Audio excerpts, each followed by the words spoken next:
Hello, everyone. Today we're diving into a crash course on photosynthesis, using light to make food. It's really the single process that underpins almost everything else. Absolutely. When Mm. you think about it, there's this incredible chemical engineering marvel happening inside every green leaf. Every single moment the sun is shining. It's true. The core concept here is actually pretty simple, but it's so profound.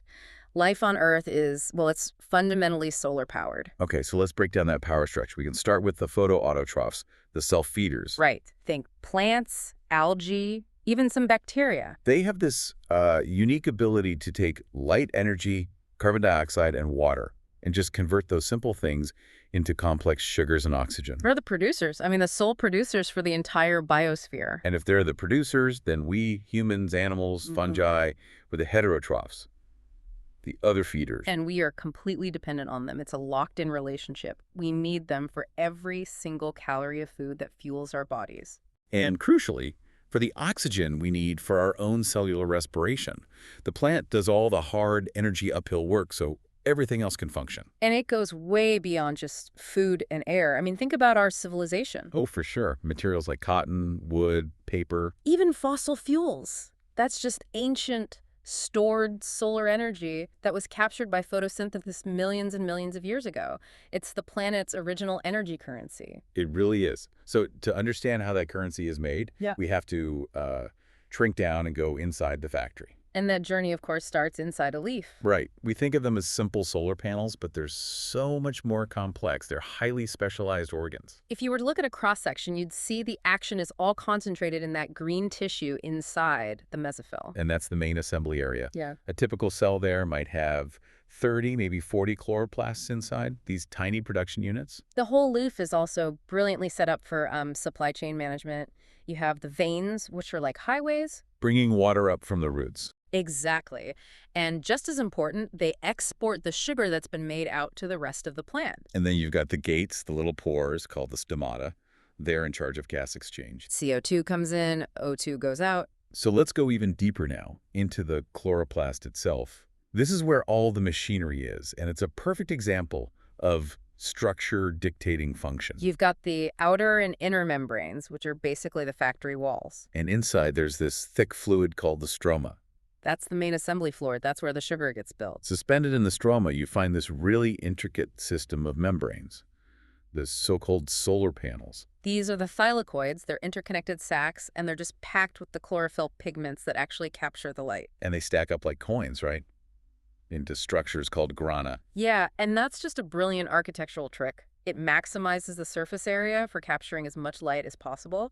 And what's really important is that these thylakoids enclose their own internal compartment, the thylakoid space. That separation is everything. Separating that space from the stroma is what allows the plant to build up an energy gradient, which we'll get to in a moment. Okay, so zooming back out to the big picture, this whole process can be summed up in a single chemical equation. Light energy plus 6 molecules of carbon dioxide plus 6 molecules of water. Yields 1 molecule of glucose plus 6 molecules of oxygen. But what's the first thing you notice about that equation? It's an uphill battle. It requires a massive input of energy. It's a redox process, right?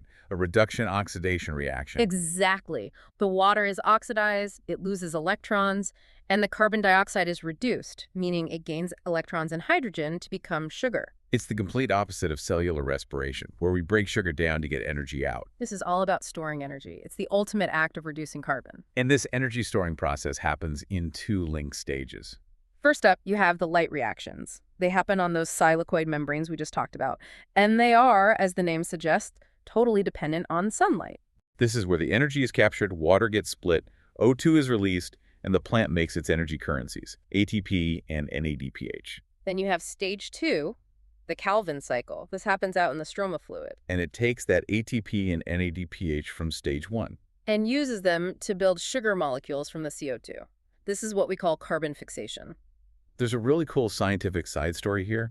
For a long time, scientists couldn't figure out if the oxygen that plants release came from the CO2 or the H2O. Right, and they finally solved it in the 1950s using a heavy isotope of oxygen, O18. By tracing where the O18 ended up, They proved definitively that the O2 byproduct comes only from splitting water, the H2O. Not from the CO2 at all. Not at all. It was a Right. huge discovery. It told us the exact source of the air we breathe. And that leads us perfectly into stage one, how the sun's energy is actually captured. And it all comes down to pigments in those thylakoid membranes. We've got three main types working together as a team. Chlorophyll is the main player. It absorbs blue, violet, and red light, and it kicks off most of the process. But then you have an accessory pigment, chlorophyll B. And its job is to broaden the spectrum. It grabs blue and orange light, giving the plant more bang for its buck, more usable sunlight. And finally, the carotenoids. We see them as yellow and orange colors, but their main job is actually photoprotection. They're like molecular sunscreen for the plant. So they dissipate extra light energy that could otherwise damage the chlorophyll. Exactly. It prevents the whole system from getting fried. And all these pigments are organized into huge complexes called photosystems. So when a pigment molecule absorbs a photon of light, that energy excites one of its electrons. And here's the key step. That excited electron is immediately captured by a primary electron acceptor. And that's the moment light energy becomes a flow of electrons. It is a highly organized flow, a linear path involving two photosystems, photosystem 2 and photosystem 1. The naming is a bit confusing because photosystem 2 actually comes first in the process. It is a little backward, yeah. So let's trace the journey of an electron. It all starts with water. An enzyme splits an H2O molecule into 2 electrons, 2 hydrogen ions, and half an oxygen molecule. And those 2 electrons are fed directly into photosystem 2. Then light hits photosystem 2, which excites those electrons. They get captured and passed down an electron transport chain, the ETC. This is the real power engine. As the electrons move down that chain, they release energy. And that energy is used to do one critical job: pump H+ ions from the stroma into the thylakoid space. That action right there is what builds the concentration gradient. So by the time the electron gets to photosystem I, it's used up its energy. It's energy depleted, yeah. So it gets a second boost, another photon hits photosystem I and re-energizes the electron. And that re-energized electron is then used to reduce NADP plus into NADPH. And there it is, our reducing power, all ready for the sugar assembly line. But what about the ATP? Where's that come from? That comes from the gradient we just built.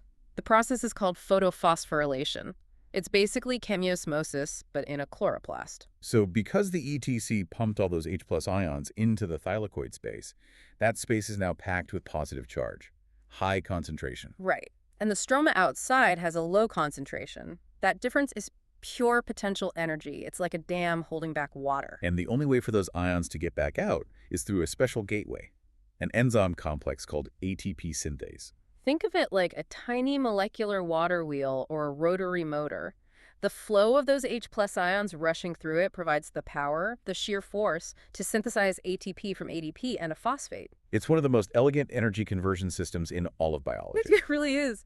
So at the end of stage 1, we have our outputs. Okay. O2, which is a waste product for the plant, but not for us. And ATP, the energy currency, and NADPH, the reducing power. And now we're ready. We leave the thylakoids and move out into the stroma for stage 2, the Calvin cycle. This is the true sugar factory. Its entire purpose is to convert CO2 from the atmosphere into an energy-rich 3-carbon sugar.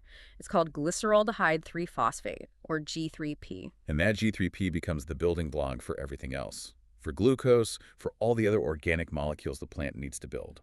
But to make just one net molecule of G3P, the cycle has to turn 3 times. It has to fix 3 molecules of CO2. And energy cost is pretty high, isn't it? Oh, it's substantial. 9 molecules of ATP and 6 of NADPH. It takes a huge amount of work to pull carbon out of the air and turn it into food. So let's walk through the 4 main steps for a 3 CO2 input. Step 1 is the big one, carbon fixation. And the enzyme in charge here is called rubisco. Rubisco is the gatekeeper.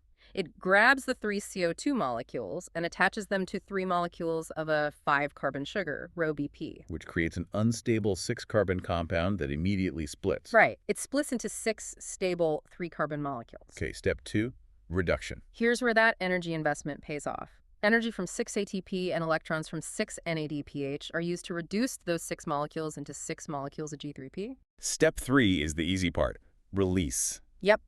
One of those G3P molecules exits the cycle. That's the net product the plant can now use. But there are still 5 G3P molecules left. Right, and they move into the final critical step, regeneration of RuBP. Those 5 G3P molecules get rearranged using energy from 3 more ATP to remake the 3 molecules of Ruby P that we started with. So the cycle is ready to go again. Exactly. It ensures the whole thing can run continuously. Okay, so now that we know how this factory is supposed to run, we have to talk about its biggest flaw, its Achilles heel. Yes. For most common plants, we call them C3 plants, things like soybeans, rice, wheat. There is a major problem on hot days, Inefficiency in the heat. a huge inefficiency, and it's all because of that enzyme rubisco. On a hot, dry day, a plant has to close its stomata to save water. It's a survival move. It has to, or it will dehydrate and die. But closing the gates causes an internal crisis. CO2 levels inside the leaf drop because no new CO2 is coming in. And at the same time, O2 levels from the light reactions start to skyrocket. And this just confuses rubisco. Instead of fixing carbon, it starts doing something called photorespiration. It mistakenly grabs O2 and attaches it to Roby P instead of CO2. Which is a complete waste. It uses up precious ATP, it produces zero sugar, and it can drain up to half of the carbon the plant worked so hard to fix in the first place. It's a massive A problem. massive evolutionary problem. But of course, evolution finds a way. So plants in hot, dry climates evolved these really clever solutions, C4 and CAM photosynthesis. Okay, so C4 plants like sugarcane and corn, they solve the problem with location. They separate carbon fixation from the Calvin cycle in space. How does that work? They first fix CO2 into a 4-carbon compound in their outer cells. Then they actively pump that 4-carbon compound into these special sealed-off cells called bundle sheath cells. It's like having a sealed back room in the factory. A perfect analogy. Inside that sealed room, the compound releases a concentrated blast of CO2 right next to rubisco. This super high CO2 concentration keeps rubisco from making a mistake and grabbing O2. So it minimizes photorespiration. Almost completely. It's a brilliant workaround. And then there are the seam plants, pineapples, cacti. They use a different strategy, separation by time. They only open their stomata at night when it's cool, and they won't lose as much water. So they're taking in all their CO2 at night. They take it in and fix it into an organic acid, which they store in a vacuole overnight. And then during the day, Stomatas are shut tight. The plant slowly releases that stored CO2 internally to feed the Calvin cycle, so they run the light reactions during the day and use the CO2 they saved from the night before. both are just incredible adaptations to keep that one kind of clumsy enzyme rubisco on task. Absolutely. So if we step back one more time, we can see the massive global impact of that tiny G3P sugar molecule.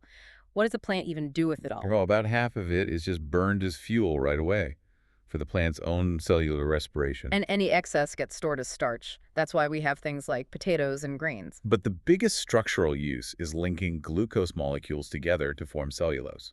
That's the stuff that makes up cell walls. So when you look at a piece of wood or a cotton shirt, you're looking at cellulose. It is, by weight, the most abundant organic molecule on Earth. And it all started as G3P from the Calvin cycle. Which brings us to a really crucial modern connection, photosynthesis and climate change. We all know that CO2 is a greenhouse gas. It traps heat. The greenhouse effect is natural and necessary, but But burning all those fossil fuels, the ancient products of photosynthesis and deforestation are just pumping CO2 into the atmosphere at a crazy rate. and this isn't just an abstract climate model thing. It has real, tangible biological effects. There was a long-term experiment at Duke University, the FACE-E experiment. Free air CO2 enrichment. They basically simulated a high CO2 future in controlled plots of forest. And the results were fascinating. Some plants reacted way more than others. Poison ivy, for example, grew 149% more in a high CO2 environment. And not only did it grow more, the toxic oil it produces, urushiol, became significantly more potent, more allergenic. Wow. So rising CO2 doesn't just warm the planet. It's actively changing the biochemistry and the competitive balance of the plants around us. The whole system is shifting. The potency of the flora is changing. It really puts it into perspective. Photosynthesis is part of the problem since we're burning its ancient fuel, but it's also the key solution. It's the only solution at scale, really. Protecting and expanding forests is our most effective natural tool for pulling massive amounts of CO2 out of the atmosphere and locking it away in biomass. So what we've seen is this incredible elegance of the chloroplast, a factory where the structure, the thylakoids, are perfectly integrated with the light reactions to make energy. Which is then immediately used by the Calvin cycle in the stroma to do the hard work of turning a gas into the food that fuels, well, everything. So we'll leave you with this final thought to chew on. If scientific studies are showing that higher CO2 levels boost the growth and increase the toxicity or allergenicity of weeds like poison ivy or ragweed, how's that going to shift the biological competition between our helpful crops and all this harmful flora?